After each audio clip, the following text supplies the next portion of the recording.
আব্বা আর 2 দিন পর থেকে তো রোজা শুরু। 2 দিন পরে রোজা তো কি হয়েছে? তুমি কি রোজা থাকো? জি আম্মা, আমি তো আমার জ্ঞান হওয়ার পর থেকে একটা রোজাও বাদ দেই নাই। সব সময় নিয়ত করি, কোরআন খতম দেই। খুবই ভালো কথা। মা, এই বাড়িতে তো কেউ রোজা থাকে না। আব্বা এসব কি কইতাছেন? কেউ রোজা রাখে না মানে? এতে অবাক হবার কি আছে? আমরা এই বাড়িতে কেউ রোজা থাকি না। তোমার থাকার ইচ্ছা তুমি থাকবা, তাতে আমাদের কোনো আপত্তি নাই, কিন্তু আমাদের রোজা থাকতে জোর করতে পারবা না, বুঝা গেছে? কিন্তু আম্মা, আপনারা তো বিয়ার আগে কইছিলেন আপনারা পুরো পরিবার পরহেজগার, নামাজ কালাম পড়েন, রোজা রাখেন। ফজরের নামাজেও তো কাউরে উঠতে দেখলাম না, আবার এখন কইতাছেন রোজা রাখবেন না। সকাল সকালে তো জ্ঞানের কিসে? এত মাথা ব্যথা হলে তো অসুবিধা। এত মাথা ব্যথা তোমার দরকার নাই তো। আমগো রোজা রাখতে মন চাইলে আমরা রাখি, না রাখি না। তোমার সমস্যা কি? এইটা তো তাইলে আপনারা আমার লগে প্রতারণা করছেন। বিয়ার আগে আমারে মিথ্যা কথা কইছেন, মিথ্যা কথা কইয়া আমারে এই বাড়ির বউ কইরা আনছেন। তোমার বাপ মনে হয় কোটিপতি, তোমার বাপ তো ফকির, নুন আনতে পান্তা ফুরায় চাষা। তুমি একটু দেখতে সুন্দরী আর একটু লেখাপড়া করছো, তাই তোমার এখনকার দেখাইতে হইব? সবসময় চুপচাপ থাকবা, কোনো কথা বলবা না। তুমি রোজা করো, তোমারে কেউ না করবে না, কিন্তু আমাদের রোজা করতে বলবা না। না আম্মা, আমি তো রোজা থাকমুই, কিন্তু এটা তো এখন থেকে আমারও পরিবার। আমি আল্লাহর পথে চলমু আর আপনারা খারাপ পথে চলবেন, এটা তো হইতে পারে না। আমি আপনাকে কথা দিতেছি, এই পুরা পরিবারের আমি দিনের পথে আনবো, তারপরেই আমি ক্ষান্ত হমু। বাবারে, এবার একটু মদ খাওয়াটা কমা। এত বিয়া করছো, তোর বউ তো পরহেজগার। এই যদি শুনে তুই মদ খাস, তাহলে নানান রকম নসিহত কইব তোরে। কে শুনবো ওর নসিহত? ওর নসিহত শোনার জন্য ওরা বিয়ে করছি। আব্বার পাশে একটা মানুষের দরকার, এই জন্য ওরা বিয়ে করছি। এখন যা, সুদের টাকা তুইলা নিয়ে আস। আম্মা, এটা আমি কি শুনলাম? আপনি সুদের ব্যবসা করেন? তুমি সব শুনে ফেলাইছো বৌমা। তুই নাই যখন ফেলাইছো তখন ভালোভাবেই শোনো।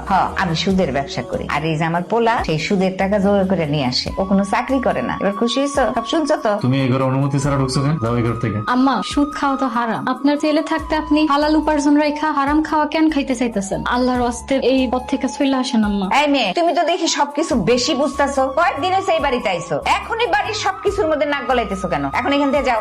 তুমি তোমার কাছে যাও। আমাদের কোনো ব্যাপারে তোমার নাক গলাতে হইব না। যা দেখতেছো একবার চুপ করে দাও। আব্বা, কাল থেকে তো রোজা। আমার অনেক স্বপ্ন ছিল আব্বা, আমি শ্বশুর বাড়িতে আসবো, সবাই মিলা সেহেরি করবো, সারাদিন আল্লাহ খোদার নাম নিমু, সন্ধ্যায় সবাই এক লগে ইফতার কইরা আমি আমার লগে নামাজ পড়বো, আর আপনারা মসজিদে যাইবেন। একটা রহমতের মাস এমন কইরা সবাই একসাথে পালন করতাম। মা গো, আমার এইসব বলে কোনো লাভ নাই মা। আমি তো এখন এই বাড়ির বোঝা, আমার কথা কেউ দাম দেয় না। মা গো, তুমি যখন রোজা থাকবা, আমি অসুস্থ, তাতে কোনো সমস্যা নাই, আমিও তোমার সাথে রোজা রাখবো। না না আব্বা, আপনার শরীর যদি রোজা রাখার উপযোগী না হয়, আপনি কেমনে রোজা রাখবেন? আম্মা, আম্মা, কই তুমি? আম্মা, লাজু, ও মা, আয় আমার কাছে আয়। আসতেছি। এত আল্লাহ দেখার লাগবে না। তোমরা আল্লাহ মনে হয় একদম বায়া বায়া পড়তেছে। আরে মা, আইছো আইছো, এতদিনে রাগ কমলো? রাগ কমে নাই। এই রাগ আমার জীবনেও কমবে না। আমার ভাইয়ের বিয়ে দিছো না আমারে ছাড়া, এই রাগ আমার জীবনে ভাঙবে না বলে দিলাম তোমার।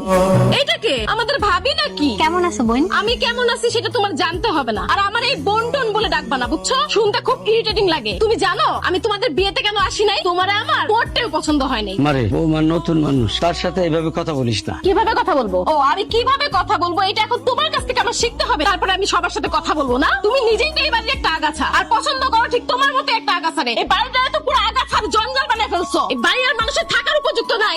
মা গো, আমি আমার সন্তানদের মানুষ করতে পারি নাই মা। ও গো মা, সন্তান দুইটারে খারাপ পথে নিয়ে গেছে। আব্বা, আপনি মন খারাপ করেন না। আমি তো কইছি এই সংসারের সবাইরে আমি দিনের পথে আনবো। ওই কেমন আছো? আজকে মাসের কয় তারিখ?